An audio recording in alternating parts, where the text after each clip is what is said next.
Ете, дојде тој момент, уште рано утринава ви го најави Игор Киров, директно од светските, најголемите светски сцени овде ова утро и во нашето студио. Игор, добро утро. Добро утро и поздрав до сите гледачи на Алфа телевизија. И морам да кажам дека ми е драго после колку време, значи после 30 години.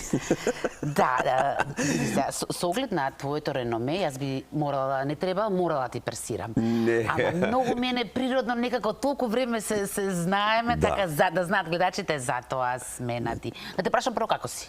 Добро. Види, секојаш кога сум дома, јас сум секојаш добро. Да. А секојаш кога сум со своите, каде да си во било кое време, што би рекла Каролина, најубаво е да си дома. Дома си е дома. Да, дома си е дома, со своите, со луѓето кои што ги сакам, со луѓето со кои што ги знам, со пријатели, така да, фала на прашање, добро. Како си ти?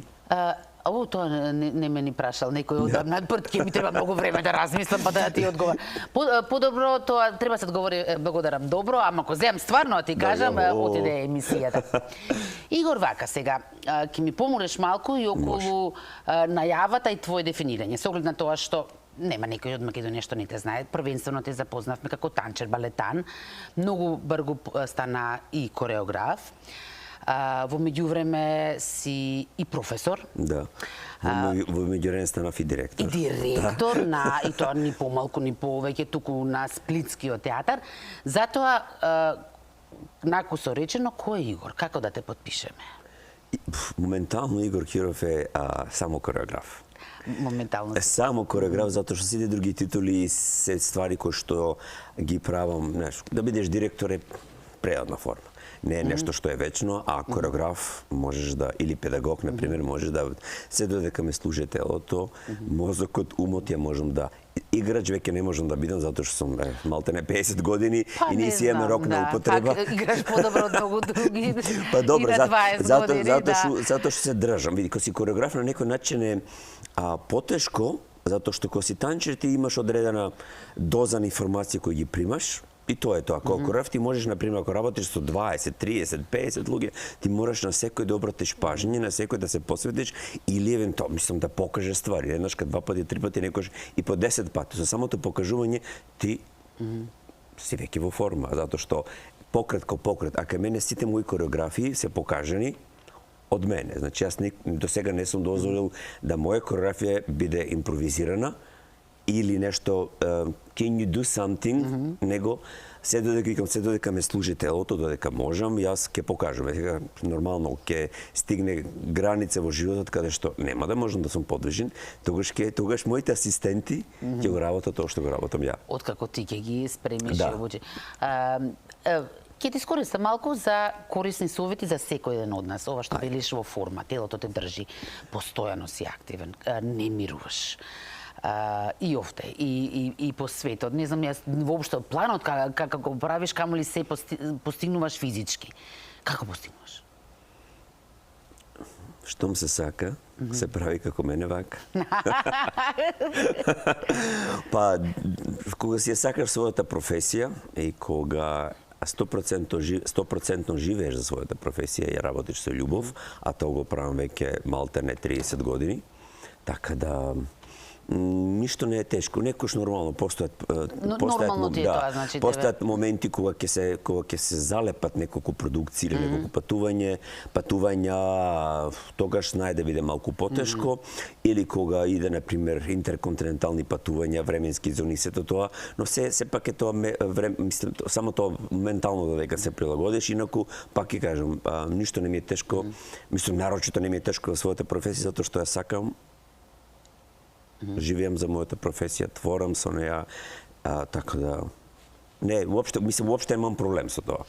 Околу разговоров, сосема некако логично ми беше, или дали сме веќе во таа фаза кога сакаме да се навраќаме на минатото, да започнеме твоите почетоци, ти рече не. Дај да почнеме од новото. Доволно ме знаат луѓето. Ама ме интересира, од која причина? Дали дека пречесто имаш зборувано?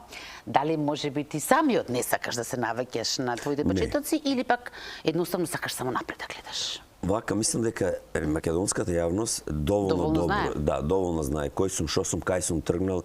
Сега се замисли во секој интервју ако треба да се навраќам дека јас играв на Маквес, дека јас играв во Ребис, дека луѓето ме памтат од тоа. Но луѓето кога ќе ме сретнат на улица или во театар ме прашуваат кога ќе гледаме твоја представа. Те гледавме на телевизија и драго ми. Или луѓето кога ќе ме сретнат во авион, еве сега кога се враќав, доаѓаат и честитат затоа што тие луѓе што ме пратат по Facebook или по Instagram ги следат моите настапи, представи, патувања, така да едноставно публиката го знае моето минато, зборам за таа публика што е свесна и кој што знае, кој што јас сум пораснал, децата дали знаат, тоа е веќе друга прича, затоа што сепак една временска граница постои. Има нови генерации, така на кој што твојата животна приказна би им била и то како мотивација и инспирација. А твојата животна приказна е како некој филм. Така, јас сум убедена дека тогаш не си верувал дека ќе стигнеш толку далеко. Не, само знаев дека сакав да играм. Тоа ми беше првенствено, се сакав да играм и тоа е тоа. Без разлика што заврши ветерина, без разлика што не се запишав на време во балетско школо, јас знаев дека сакам да играм. И играњето ме доведе до таму каде што сум сега. Значи, кога, пак ќе кажам, кога си ја сакаш својата професија, кога живееш за својата професија, иако почнав касно, ја почнав на 18. Кога си добар во твојата професија, односно и то како добар? Добар, проблем, не проблем, јас имав среќа што имав предиспозиции. Да ги немав предиспозициите, можеби... Ке ти беше мачење се. Да. Но, ја имав таа среќа, сите тие некои ствари кои што луѓето, мислам, кои што играчите се трудат со години да работат на турнаут, на скок, на еластичност. Јас тоа бев природно такав. Така да, јас морав да работам на други ствари на моето тело, така да, едноставно таа комбинација од мојот природен талент и техниката која што треба да ја добијам, некако идеше на брз начин се споја заедно, за да ја, со брзи чекор успеам да завршам академијата, да се доедуцирам, прво да се доедуцирам тука во Скопје во МБУЦ, да се запишам на академијата, да завршам академија, да одиграм 18 сезони, а во меѓувреме да постанам хореограф, во меѓувреме да ја завршам кариерата на мои 38 години, со 18 годишно искуство, со 10 компании, со повеќе од 50 хореографии, со патување малтоне, ајде да кажам, низ цел свет, освен Австралија и Нов Зеланд. Таму не сум стигнал за сега. Има време, че да, така да во меѓувреме да ми се понуди да бидам директор на балетот на Хрватското народно казалиште во Сплит. 5 години успешна кариера као директор. Фати короната, сите замрвме. Здравје Боже, еве, пак колку 3 години после тоа ми заврши мандатот и сега моментално отворам како кореограф. И во секое слободно време јас го користам да бидам да мојата едукација, мислам да моето знаење го пренесам на тие помлади генерации во Македонија, во Љубљана и на другите места каде што предавам. А последното нешто, значи постојано рековме имаш наставни ангажмани, но последното крупно, да речеме, грандиозно дело е премиерата што имаше во Германија. Да. Прометеус. Прометеус, да. По што е толку значајна за тебе? Прометеус значено е затоа што не многу кореографи си имат нафатено да го направат тоа дело. Бетовен има напишано едно балетско дело. На музика на Бетовен, да потенцираме, значи, да. Едно балетско дело и една опера, Фиделио и Прометеус, или The Creatures of Prometheus, вика представата. Направена е пред 2 века. Не постојат снимки ни слики од тоа што било направено од тоа време.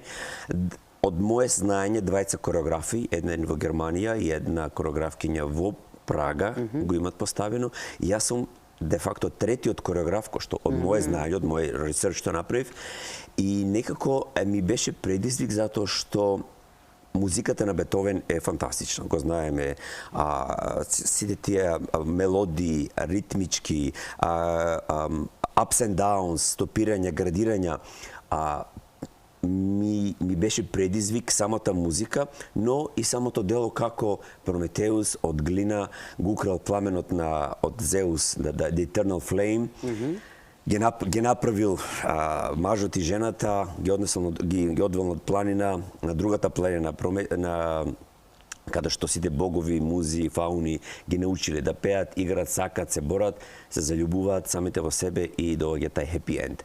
Предизвик затоа што идеше со симфонискиот оркестар, не со обичен оркестар, со симфонискиот оркестар, затоа што нели годачките инструменти на Бетовен се многу мокни и многу добро изгледа кога, многу добро звучи кога ќе се дублираат, така да представата беше веќе спремна, мислам, знаеш, во Германија ти мора да работиш година дена претходно. И ментално, и психички, и сценографија, и костимографија, така да ми беше предизвик поради затоа што после 2019 пак се врати во Германија, 19 беше последната премиера таму, еве сега 25-та повторно, така да еден голем предизвик, музички, кореографски, стилски, да на таа публика, на тие играчи, првенствено играчи да дадам предизвик, да го направат тоа што јас го барам и да публиката ужива во саат и 15 минути од представата која што постоеше и ми беше драго што публиката... Да, како реагираш со оглед што велиш дека јас не знам дали ти доа материјалите, ако не да ќе замолам од режа да пуштаат материјали. Со оглед на тоа што не рече дека не е толку поставувана таа представа, што значи и за публиката било нешто ново, како реагираше? Јас ќе кажам само едно, кога германската публика ќе ти даде 10 минути стоечки овации, што друго да кажам, и да кажам, јас мислам дека е залудно, така да сите критики кои што излегоа, ги имаше 5-6 мислам од нив, беа во моја полза или во одушевување. Пак ќе кажам, 10 минутен аплауз, публиката задоволна, ја морам да го следам музичката поддршка, подлога на тоа што Бетовен го напишано, така да секој покрет беше во музика, секоја нота беше преточена во танц, а танцот беше преточен во емоции, направени од либретото кој што беше поставено. Така да задоволен, да, дали веќе почнавме да разговори, да, веќе почнавме разговори за 27-ма, затоа што 26-та ми веќе некако полна, али 27-ма да се вратам во истиот театар и да направам нешто друго. Добро, до тогаш ќе ни гостуваш, па да ни кажеш што ќе биде тоа друго, но исто имаш еден друг голем значаен настан и за него малку би сакала да прокоментираме, а тоа е дека токму тебе ти беше дадена задачата по повод 100 години од постоење на балетот на Народно позориште у Белград. Ќе започнам од тоа како таму, сакам да кажам, во соседна Србија се одлучија еден настан кој што како значаен за нив, да го дадат на, еве, да не кажам еден македонец, на еден странец, еве, така да речеме, да. Па, вака, одближувањето на 100 години од белградскиот балет или балетот на Народно позориште во Белград започна пред година дена претходно. Со тоа што бев поканат од страна на уметничкиот директор Ана Павловиќ, да идејата и беше да направиме, нели, во тоа време била Југославија, да ни даде можност да не повика јас како македонец, колешка моја хрватка и српски кореограф да на стари југословенски балети ги обновиме во едно ново урување, едно ново видување. Така да тука започна првата наша соработа, каде што мојата представа по музика на Станојло Рајчиć, поема, беше успешно поставена со многу добри критики и после таа прва успешница, де факто, јас веќе ја добив понудата да и го направам српското национално дело, кој што србите доста се поносни и горди на тоа. Зборам за Бановиќ Страхиња, поема кој што и ден денеска се изучува, и ден денеска тоа е како кај нас Бели мугри, или Ленка, или Тешкото, или така натаму, за кој што србите се доста поносни. Ми беше стварно чест што, ја направи... Што беше избран. Избран, да. Ми беше чест стварно да соработувам со таа куќа. Втор пат, или после првата успешница, представа во која што учествуваа 52 играчи, представа која што имаше 100 костими, представа која што идеше каде што како се вика, традиционалните инструменти, музиката беше специјално напишана за тоа, беа носени од страна, затоа што нели секој оркестар, национален оркестар ги нема тие традиционални инструменти, така да идеше во живо со музика која што беше претопени со доста етно мотиви кои што и што се блиски до нашиот крај, затоа што Бановиќ Страхња, неговата приказна се дешава на Косово, за Косово, околу Косово, така да, а Косово не е тука, така да некако јас сами од себе се пронајдов во сето тоа, затоа што претходно го имав работено Дервишот и смртта, кој што тематски не е исто, али и во тоа подневие за времето кога турците биле на Балканот, така да некако тие теми ми се блиски и со задоволство го прифатив тој предизвик да ја направам таа представа и пак ќе кажам, по тоа што критиките рекол, по тоа што публиката го кажа, беа продадени, значи, на премиерата беа ставени 4 представи. Сите представи беа продадени, а немаше простор од оркестрот да се додаде екстра представа. Така да решивме да генералната проба биде пуштена во продажба, за да можат луѓето кои што бара карти да додете да гледат. Можност да ја видат воопшто. Игор, ова се најнови. И представата, by the way, представата беше прогласена за најдобра представа во изминатата година. Не, by the way, туку и тоа како значајно е, да. Од сите театри во Белград, а знаеме колку театри во Белград има, балетската представа Бановиќ Страхња беше прогласена за представа на годината. Вау. Така да, исто ми беше драго, че се задоволство дека те после успешната представа, наградата за најдобра представа си го покажа тоа дека тоа што сум го направил било вредно. Си го правдало своето постојање и твоето учество. Се обидов вака да набројам уште некои од твоите настани, ангажмани, премиери. Толков беше списокот што мислам немаше шанси да го прочитам, камали тука да го пренесам. Неблагодарно те прашувам кои ти се назнајчени, затоа што со секој од нив си живеел, но ќе те прашам нешто што можеби малку постручно, што јас секако не би, како лаик не би умела да го препознам, но добрите познавачи и на балетот, на балетската сцена, на твоето дело, велат дека последните твои представи се разликуваат од претходно се што си работел. Па сега на што се должи тоа? Дали зависи, да речеме, од самата музика? Еве, претходно го спомена Бетовен. Дали зависи, можеби, од компанијата што те ангажира? Или пак, можеби, одредена фаза, да речеме, од твоето творење? Па мислам дека е... И дали е точно тоа дека се разликува? Да, се мислам, вака, сите ние, како уметник, ти мораш да се надградуваш, мораш да растеш со своите дела. Не да тапкаш во место, така. Така да исто, кога ќе промениш тим, прво, секојаш ние работиме со тимни соработници, од сценографија, костимографија, асистент. Секоја компанија си има своји карактеристики. Представата во Германија беше работено со еден тим на луѓе. Представата во Белград тематски беше работено со друг тим на луѓе. А првата представа во Белград исто беше работена тотално со различни, иако беше во истата компанија, но сепак беше работена и стилски, сакав да направам и стилски, да се препознава од останатите две кореографии. Представата во Русија беше исто, така да некако мислам дека можеби затоа што претходно творев 5 години во Хрватска и го имав створено тај круг. Да, тој ми е костимограф, тој ми е сценограф, таа е тематиката, јас бев различен, но го имав тај некој подпис мој, кој што и ден денеска постои, но кога ќе почнеш да работиш со различни соработници околу тебе, добиваш различна инспирација. Пример, Прометеус е Бетовен, Бановиќ Страхиња е етно, Поема е класика од 41-а, значи таа нека модерна класика која што во тоа време постоела за време на Југославија. Представата во Словенија претходна година беше пример направена со модерни играчи. А во Германија беше направена со модерни играчи кои што имаат добра доста класика позади себе. Во Белград беше со класични играчи. Така да компанијата зависи, тимот зависи, зависи исто која тема ја обработуваш. Така да мислам дека и кога ќе ги ставиш и кога ќе погледам што сум направил, нормално сакав да секоја нова представа биде различна. Јас да се надградам, затоа што ако не се надградуваш како уметник, најлесно е да пренесеш нешто, пример што прават некои мои колеги, денеска сам во Белград, ќе направам тај иста представа, ќе префрлам во Copy-paste. така, copy-paste. Така да јас секогаш викам додека моето тело ме држи, јас нема да пренесувам представи, него ќе ги правам. Затоа што ми инспирација секоја компанија, секој играч ми се инспирација.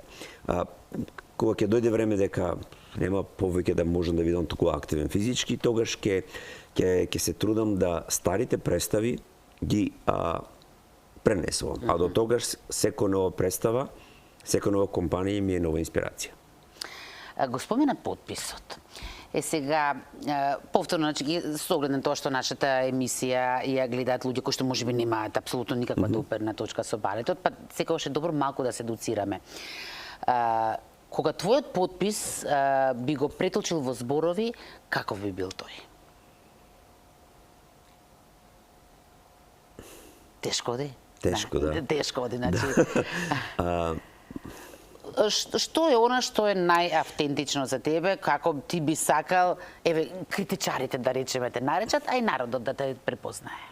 Јас сум лиричен кореограф, кореограф кој што е доста, кој што самото тело е доста поврзано, значи се е сврзано, се е слеано, се е органски кај мене. Значи кога ќе ме видиш како се движам, имаше могуćност во сабота да ме видиш за време на моите предавања како моето тело функционира. Да. А тоа се преточува. Си догледаме, вака занемевме сите. А тоа се преточува во моите кореографии. Некогаш знам да бидам помодерно, некогаш знам да бидам покласичен, но сепак внатре се гледа кога ќе ме видиш или кога знаеш како јас играв или играм или се движам, одма се препознава дека тоа сум јас. Така да лиричност, органски покрети и слеаност. Ајде малку бидејќи самиот ми го спомена твојот ангажман во Државниот македонски училишен балетен центар Илија Николовски Лујдолк, наслов додека го споменеме. Работилница, семинар, предавања, не знам точно како би го нарекол, како и да е контакт со идните балетани и балерини. Така. Да. Што е многу несебично од твоја страна, затоа што реално и не мораш да го правиш тоа ако не сакаш, така. Колку си ти задоволен од она што го виде? Имаме ли таленти? Да. Вака, ке се наврат. Значи, јас веќе со години, кога имам слободно време, кога сум тука, имаме таа соработка со балетскиот одел при МБУЦ и секојаш ми е драго да моето знаење го пренесам на тие млади, надежни, нашите идни балетски модерни танчи. И ним тоа им значи и тоа како верувај. Секојаш ми е драго, можеби пак ќе кажам кој ако не ние кои што сме излезени на страна, затоа што сите знаеме дека финансиски тоа школа не може да донесе стварно да носиш професори од страна и да ги плаќаш по нивните тарифи, тоа е mission impossible, затоа што системот нашиот систем не функционира на тај начин. Мене секојаш ми е драго кога ќе сум тука стварно да се посветам, да дадам стварно колку што можам да и го пренесам тоа што јас го знам, моето искуство на нив. А верувам тоа што го видов во изминатата недела и што го гледав од претходната година. Јас ги следам од година во година. Значи еднаш годишно се дешава тоа, се гледа желбата, се гледа талентот, се гледа инволвираноста, размислувањето на тоа, зошто се со мене, што представуваат моите вежби, моите комбинации за нив. И се надевам дека после завршување на тој семинар дека дека студентите ќе го пренесат, затоа што тоа што го работат со класичарите е потребно, затоа што таа координација нив многу е потребно, тоа пренесување на тело нив многу е потребно.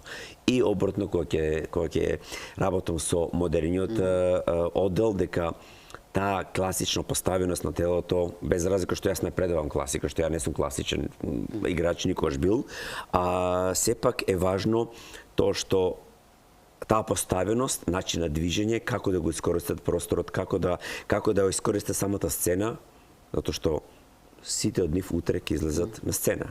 Така да ние како педагози, како професори се трудиме да освен самата техника, која што е многу важна, како да кажем, како се движат, на кој начин го искористуваат своето тело на таа сцена. Затоа што е многу важно да си свесен со своето тело и кога ќе излезеш на таа сцена, да видиш, да луѓето те видат дека ти постоиш, без разлика дали си на мала или на голема сцена, дека ти постоиш, дека ти екзистираш, дека ти играш. Најважно е за тие млади генерации да играат. Што би рекла Пина Бауш, dance, dance or we are all lost. Би се навратила на тоа што ми спомена дека и обични минувачите те прашуваат кога ќе гледаме нешто твое овде. Кога последен пат имаш поставено представа во Македонија? 2016. Тоа е Сега сме 10 години скоро. Да прашам зашто? Зашто толку ретко? Па не зависи вака. Доста луѓе како да го објаснам сето тоа. Па имаше дирекција во МБУЦ, во тогашната македонска опера и балет, после преименувана во национална опера и балет, не знам чива национална, ако не е македонска. Едноставно мислам дека моите кореографи или јас како кореограф, тоа е моје значи претпоставка, може би они си има друг изговор на сето тоа, не беа доволно добри да бидат задржани на репертоарот на македонската опера и балет тогаш, или јас како кореограф не бев доволно добар во нивните големи видици, стандарди како треба да изгледа таа институција, така да на почетокот се трудев, не ми беше sejedno, но потоа реков да сум јас жив и здрав, јас творам, јас креирам, ја функционирам на страна, и едноставно се помирив со тоа дека јас нема да функционирам повеќе во таа куќа. Но, и тоа е тоа. сменија ли работите? Дали има нешто во план, во иднина? Здравје Боже, еве со новата дирекција или со новиот директор на балетот, почнавме разговори. Одлично. Зашто ми е драго, така да доколку се биде како што треба, еве во размах од 10 години, здравје Боже, 26-та би требало да поставам представа во македонската опера и балет. Што смее да се знае за таа представа од сега? Па, еве. Ништо? Нема, може да се знае. Идејата ми, ја веќе одамна сум идејата во мене. Ќе се навратам на претходно, после Банови Штрахиња, после Дервишите смртта, тематиката, времето, не носи не до наше национално дело, за кое што веќе со години го имам инспирација да го направам, да го поставам. Тоа е македонска крвава свадба. Да се направи во танцова форма. Каде што мислам дека е добро, е временски добро погодено, 26-та со 35 години од независност на нашата земја, да македонската опера и балет добие едно национално дело, каде што целокупниот тим ќе биде наш и заеднички ќе се потрудиме да направиме една успешна представа за која што здравје Боже би требало да остане на репертоарот на таа куќа со годините што доаѓаат пред нас. Одлично, завршивме со оваа информација, корисна за сите љубители на балетот, особено почитувачи на твоето дело. Игор, многу ти благодарам што ми гостуваше ова утро и се надам дека повторно ќе се видиме, така? Благодарам на поканата и да, здрави Боже, се надам дека ќе се гледаме само за добри ствари. Секојаш кога сум во Македонија се трудам ваша телевизија да ги пренесам сите мои новитети. Така да, новитети допрва ќе има. Здрави Боже, 25-та е полна, веќе распродадена и 26-та веќе со новите представи, така да сигурен сум дека ќе со секој мој ново доаѓање во Македонија секојаш ќе се потрудно да ги споделам моите убави информации со вас и со сите гледачи на вашата телевизија. Ти благодарам многу. Благодарам. Беше тоа Игор Киров ова утро овде во нашето студио.